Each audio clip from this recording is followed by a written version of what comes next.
Okay, we're gonna start with our first foam rolling. We're gonna foam roll all through our lats down our rib cage.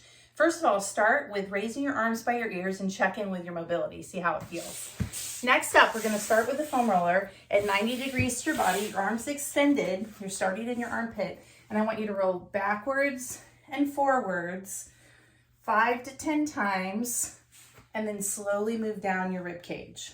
So you may get to a spot that's nasty, hang out there a little bit longer, forward and backwards, and we're moving down our rib cage.